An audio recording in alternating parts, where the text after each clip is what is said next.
top stories. Prime Minister Harris gives an update on CARICOM Head's emergency session. Investigations underway into fire at restaurant on Keon Street, and Skelec outlines cause of island-wide blackout on Wednesday morning. The details on these stories and more after the break. Without limits, happy and free. The skin you're in with no apology. The one to seize the day. Grab an LLB, live, love, be. With LLB, live, love, be. Live, love, be. Be who you know you can be. Grab an LLB, live, love, be. Angostura, lemon, lime and bitters, live, love, be. In your formative years, we were there. When you got the good news and the bad, we were right there with you. Through all your great adventures, we were always right by your side.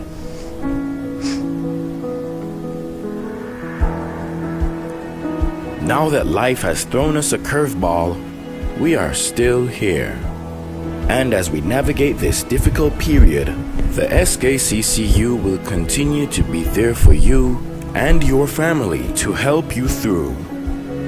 We will assist you in safely and efficiently accessing your funds through our digital platforms, online banking, mobile banking, ATMs, and even our drive-through services. We can get through this together with responsible financial decisions by making food and medication a priority, practicing proper hygiene, maintaining social distancing, and constant prayer. We're here for you. We're still here. We will get through this together. SKCCU will continue to be your financial partner for life.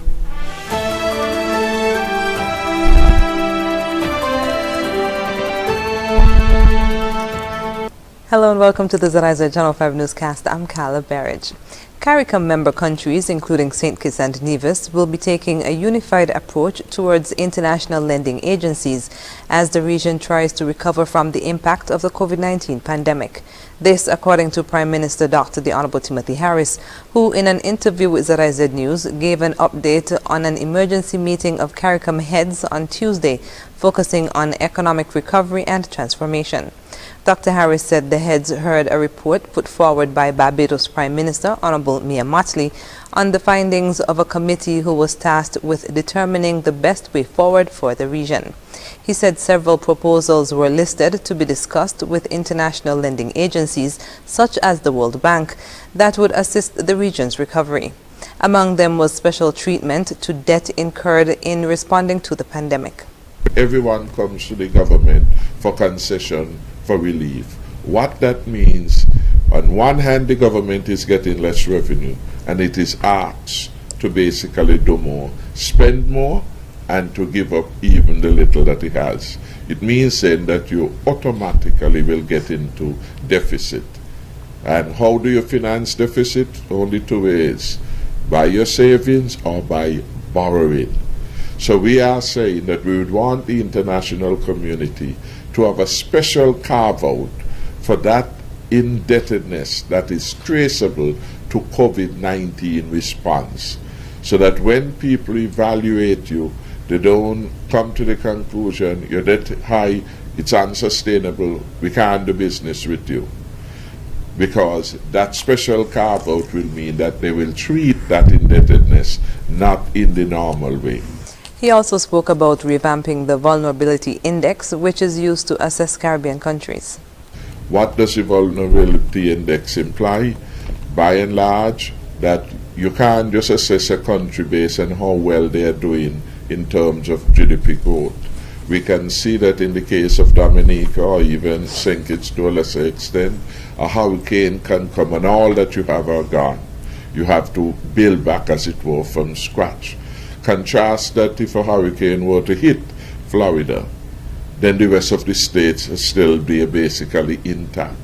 So the vulnerability is much more intense for us as small island states. And so we are saying, look at other factors, look at our weaknesses, look at our vulnerabilities, so we have a broad-based composite measure. He said this would enable countries like St. Kitts and Nevis to borrow funds for programs to assist the people.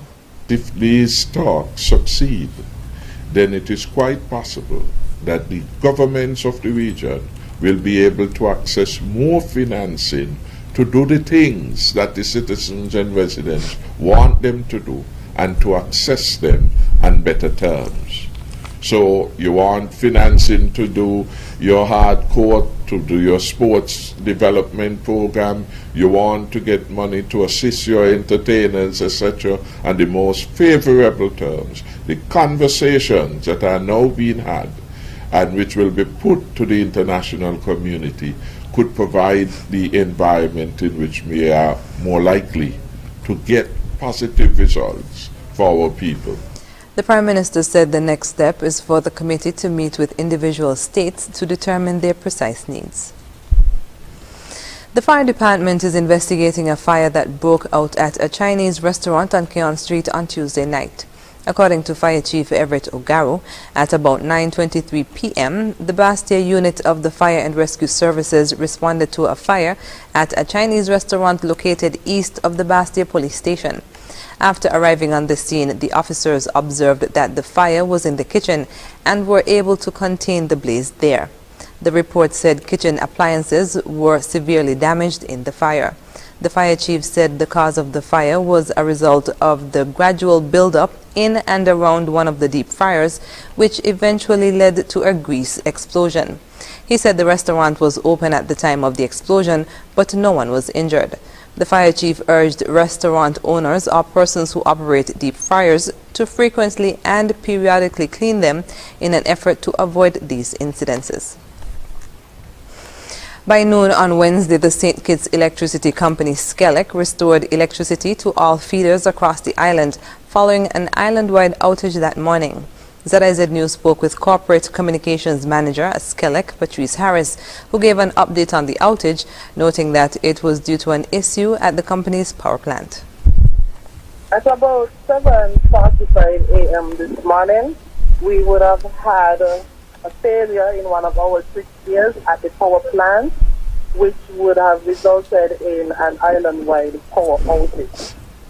We were able to identify the fault that would have caused the island-wide outage, and we were able to restore power to our power plant at about 10:15 this morning.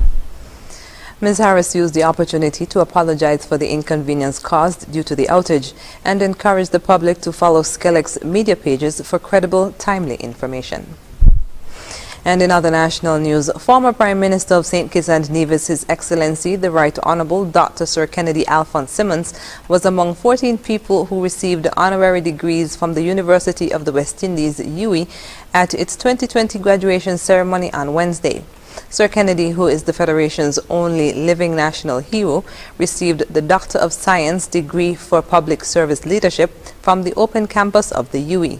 The UWI celebrated a graduating class of approximately 8,500 students across the region.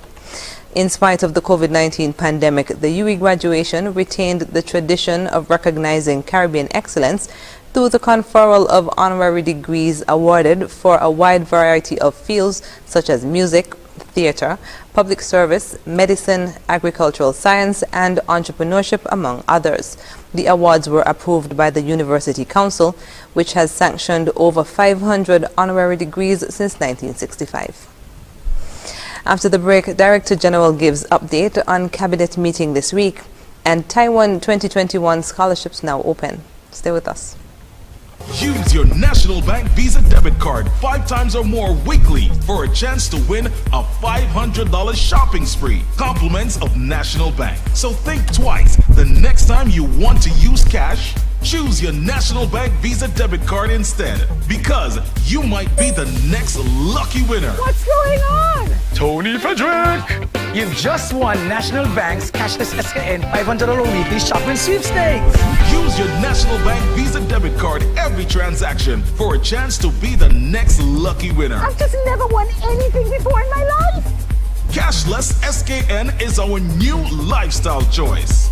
National Bank, always here. Always here.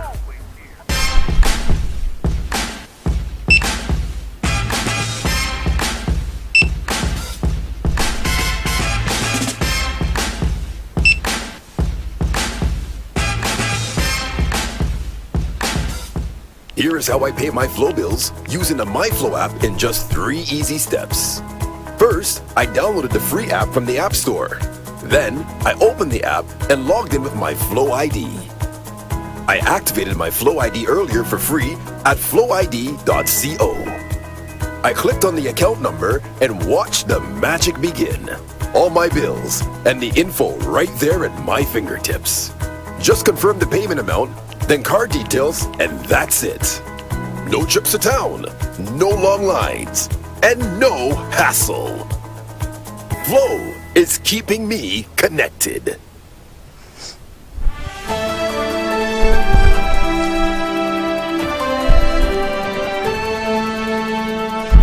Welcome back.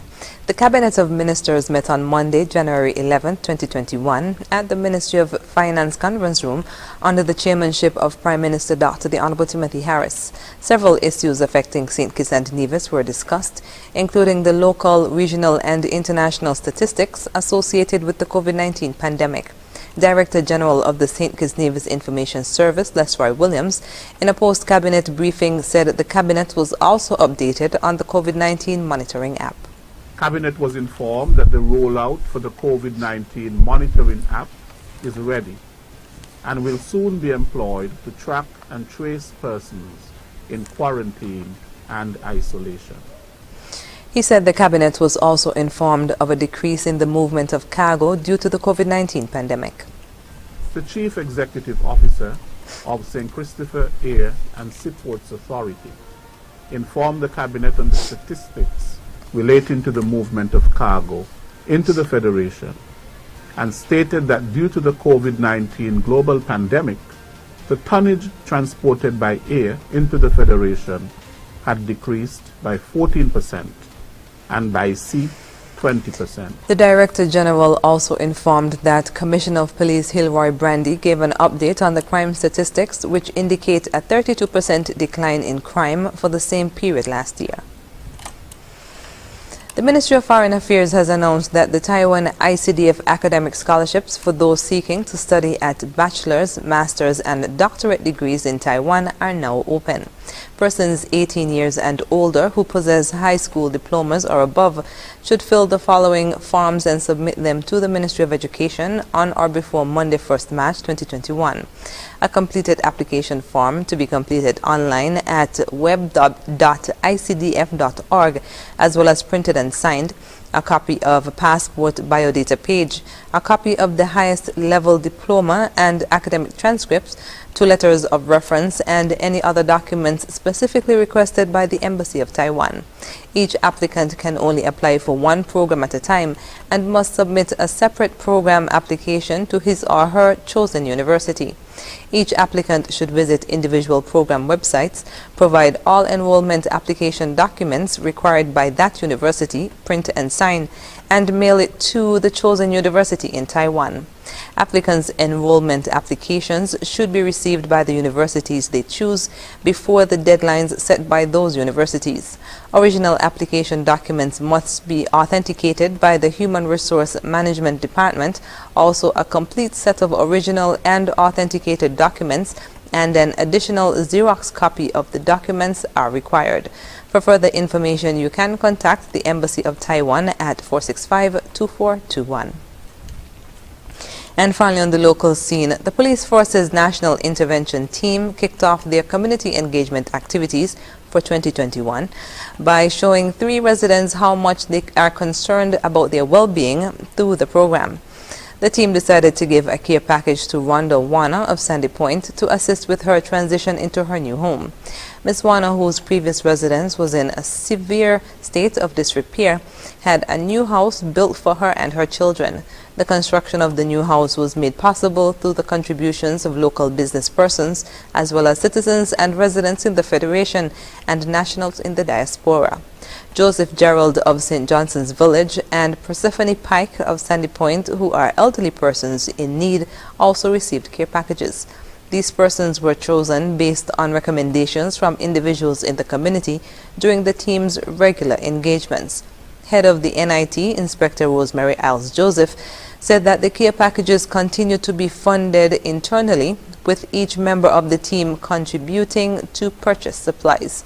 The inspector said, quote, "When we started this thing, we decided to do it every month, and we will continue.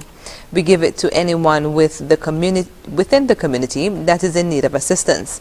Every time we get paid, we use our own money. The 10 of us put money together, and this is what we do." She added that the team has committed to making this a part of their ongoing contribution to communities around the island for 2021. Coming up in regional news, more students test positive for COVID-19 in Guyana. The details when we come back.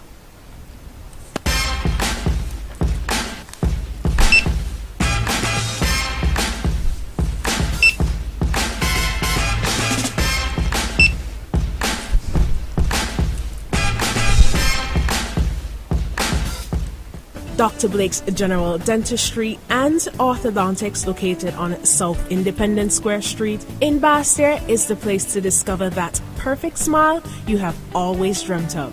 With convenient hours to serve you, Dr. Blake's Dental assures the best preventative and restorative care to guarantee the health and beauty of your smile. Call 466-7622 for your appointments.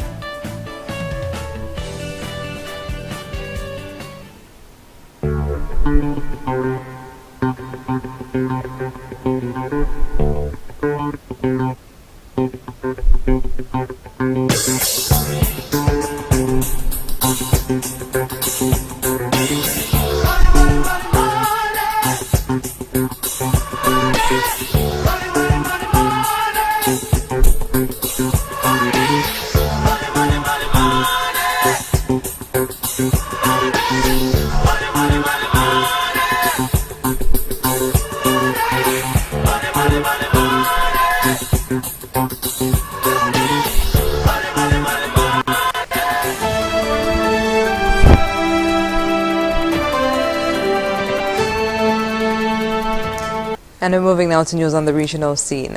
In Guyana, the positive COVID-19 count for students since the reopening of schools last Monday has reached 45. On the heels of this announcement, one concerned parent is calling for transparencies as President's College. Amel Griffith has more. Dormitory schools across Guyana continue to see an increase in the number of positive COVID-19 cases. Minister of Health Dr. Frank Anthony, during his daily COVID-19 update on Tuesday, announced that 15 more students have tested positive for the disease. This brings the total of COVID-positive students to 45.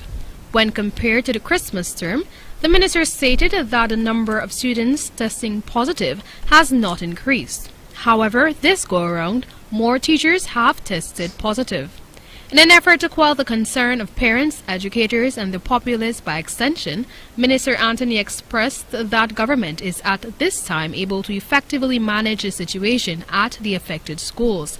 He explained that while the figure may seem large, it represents a minimal amount of positive students at each dormitory school throughout the country. It's something that is quite manageable, and the regional health teams have been doing that because we have worked with the regional education officer to ensure that we have put measures in place. The health minister provided a breakdown of positive teachers and auxiliary staff. We've had 13 teachers who tested positive, and because these are students coming into the dorm, we've had about 13 or so other staff members who have tested positive. It's an ongoing exercise. I guess while most students would have come out to the dorms by now, there might have been a few others that are yet to come. So as they come out, we continue testing. All positive patients are said to be in isolation. Meanwhile, one concerned parent who requested anonymity expressed that she is deeply troubled with the ongoing situation at President's College. The parent alleged that since the reopening of schools on January 4, 2021, not a single lesson has been taught. Reports are that students from President's College have tested positive for COVID-19. From the 3rd to date, the children, 4th, 5th, and 6th formers are housed at President's College, and they are not being engaged, whether virtually or face-to-face. And that is really disturbing as a parent. Minister of Health Dr. Frank Anthony previously promised that daily worksheets and learning materials would be provided to affected students on isolation. The woman called on the relevant authorities to provide clarity to parents regarding what's happening with their children. I'm really, really disturbed over what is happening. Nobody can say what is really going on.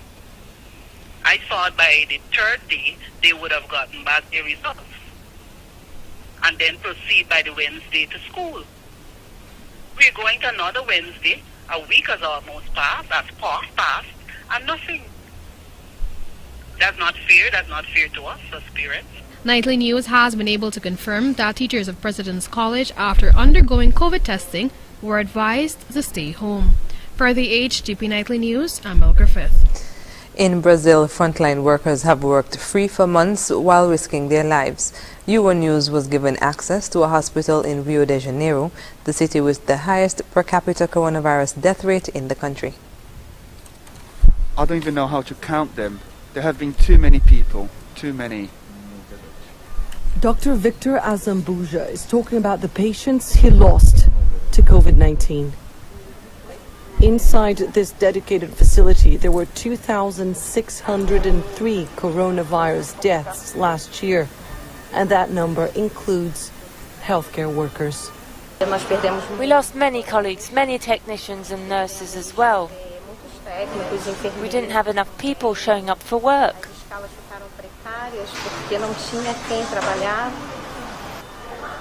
In a country that is still scrambling to put together a cohesive response to the pandemic, and where the number of new COVID-19 cases continues to rise, Brazilian doctors and nurses faced a particularly difficult task.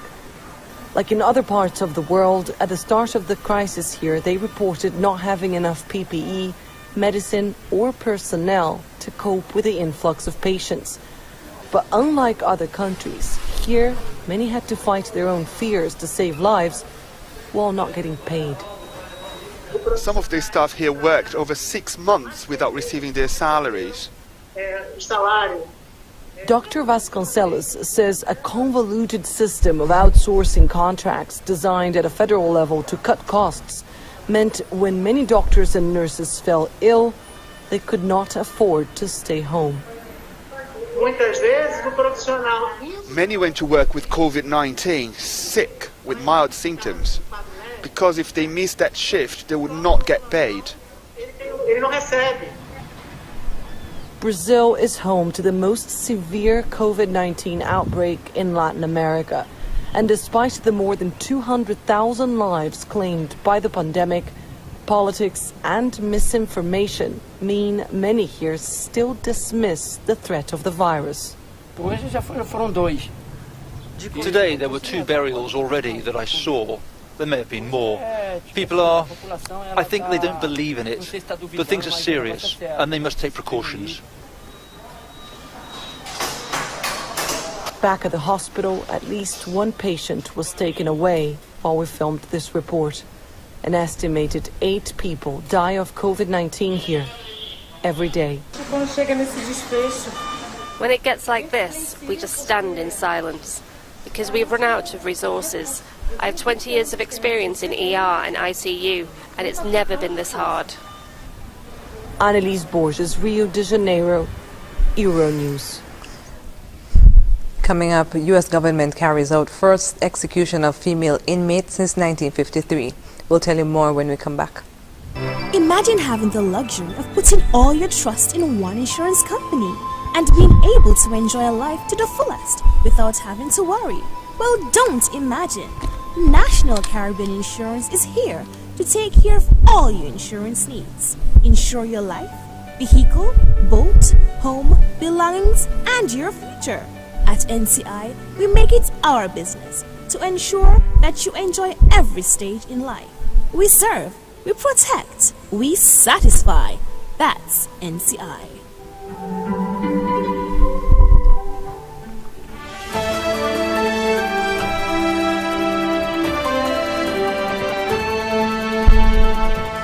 Welcome back.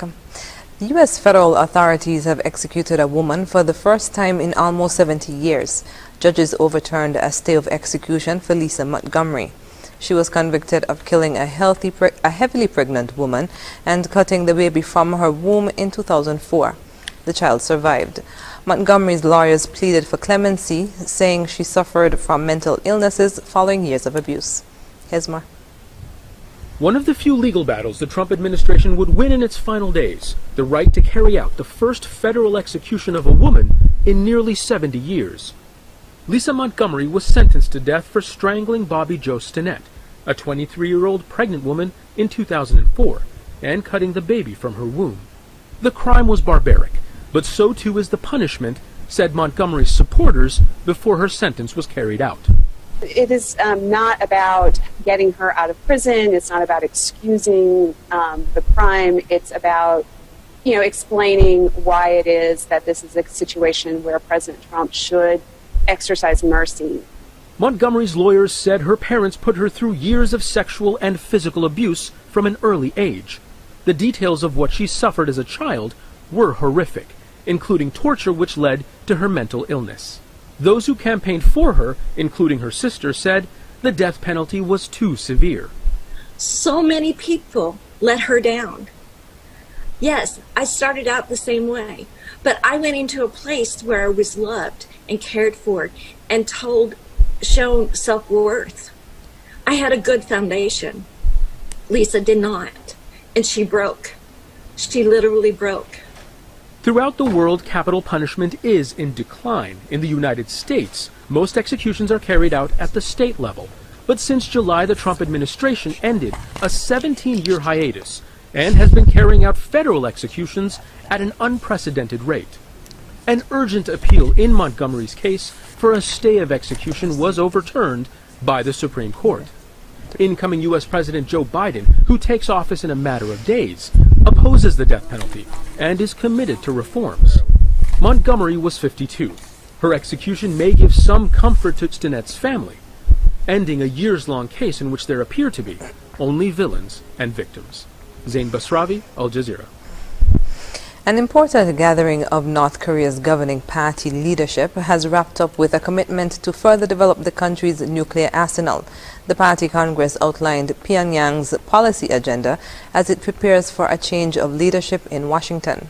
Al Jazeera's Robert McBride reports from Seoul. This rare party Congress has ended on a victorious note.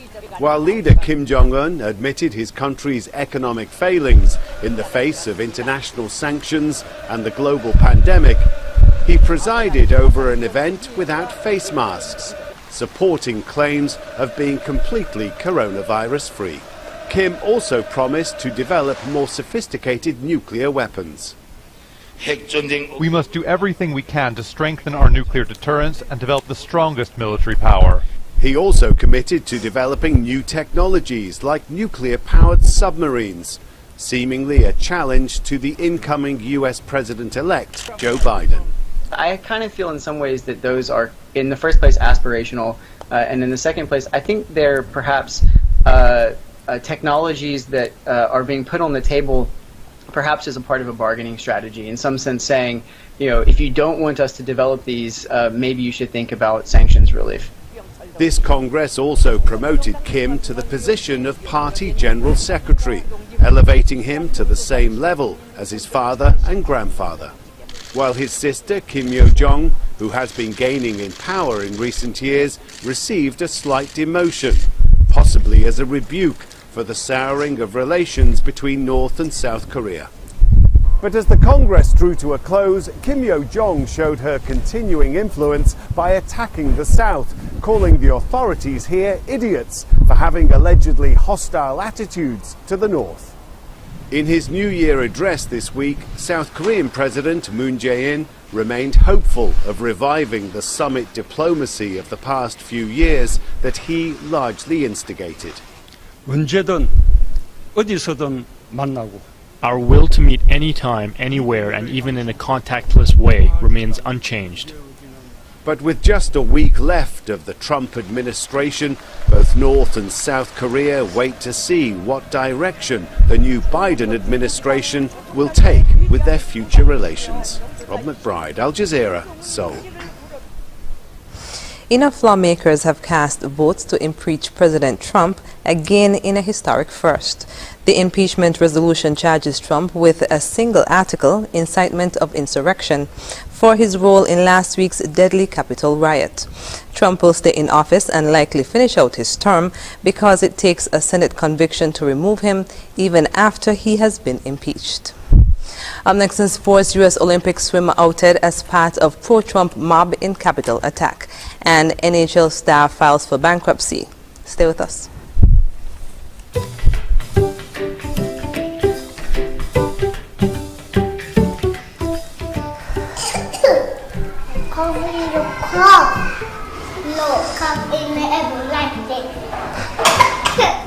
The coronavirus is bad, so there is one thing we can do. Wash your hands, wash your hands, wash your hands.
Wash your hands, wash your hands, wash your hands. Wash your hands, wash your hands, wash your hands. To keep away the flu, there is one thing we must do. Wash our hands, wash our hands, wash our hands.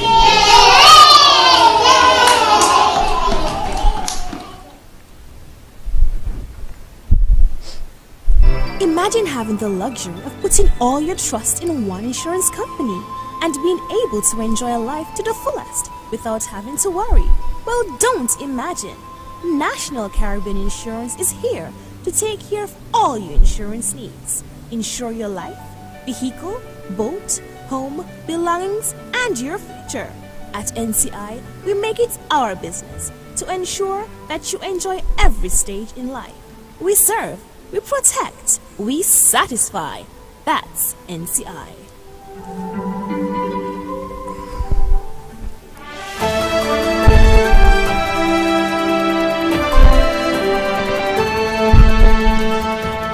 First up in sports, two-time former gold medalist Cleet Keller could face charges after former teammates identified him as being among the rioters who stormed the government building last week. Here's more.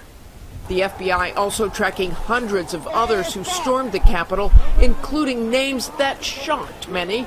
U.S. Olympic gold medalist Cleet Keller facing possible charges. Keller, who won swimming medals in 3 summer games, including Athens in 2004. Keller of the United States looks like he's going to hold on for the gold, and he does! The New York Times reporting former swimmers and coaches coming forward after spotting Keller's 6'6" frame and a USA team jacket in a video posted on Twitter from Town Hall. Keller resigned from his job Tuesday, and USA Swimming telling ABC News, "We in no way condone the actions taken by those at the Capitol last week." NHL star Evander Kane has filed for bankruptcy. Ton Battis has more on the financial stress that led to his downfall. Shoots there, rebound, scores! For over a decade, Evander Kane has been one of the most reliable forwards in hockey. His finances aren't as solid. While he famously posed for photos with stacks of cash in Las Vegas, he lost over $1 million gambling last year and owes much more. Court documents list 47 creditors, including Scotiabank, American Express, and something called Loan Shark Holdings. The IRS and state of California are owed back taxes. The 29-year-old's monthly expenses total more than $93,000, including $8,000 a month for food. Among his $10 million in assets, 3 high-end homes in Vancouver and San Jose. Very much in his prime, the BC native has a 7-year contract for $49 million with the San Jose Sharks. By the time he's done that contract, he'll still have a couple years left in the league and might get 1 or 2 more contracts. And he's a 50-point guy right now. He's still a valuable player. Both on and off the ice, as a leader with the league's diversity and inclusion initiative. Professional athletes going broke isn't new, though typically it's in retirement. In the age of sky-high salaries, efforts have been made to avoid it happening altogether. The onus is not just on the athletes and their management teams, but a lot of the leagues are taking it upon themselves to really help the athletes. Kane is a tough, talented player, facing a challenge that won't go away when the season is over. Todd Battis, CTV News, Halifax. And that's it for sports. When we come back, we'll have another look at the stories that made the headlines. To avoid getting the coronavirus, remember to wash your hands thoroughly and frequently before and after preparing food, after using the toilet or changing a diaper for a baby, sick person, or the elderly, after blowing your nose, and after leaving large gatherings or moving away from persons who appear ill. Encourage others to wash their hands and also use an alcohol-based hand sanitizer of 60 to 70% solution. Stay away from events having large gatherings of people. You can expose yourself to more possible infections in large groups. Also, avoid sharing cutlery, cups, glassware, etc. with others. Viruses can linger on these items and may be transferred this way. Avoid shaking and holding hands, and hugging or keeping an infected person in close proximity. This is a message from the Ministry of Health and the National Emergency Management Agency, NEMA. And we're wrapping up with a recap of the top stories. Prime Minister Harris gives update on CARICOM head's emergency session. Investigations underway into fire at restaurant on Keon Street. And Skellig outlines cause of island-wide blackout on Wednesday morning. And that's the end of the ZIZ Channel 5 newscast. Thank you for joining us. I'm Cala Berridge. Goodbye.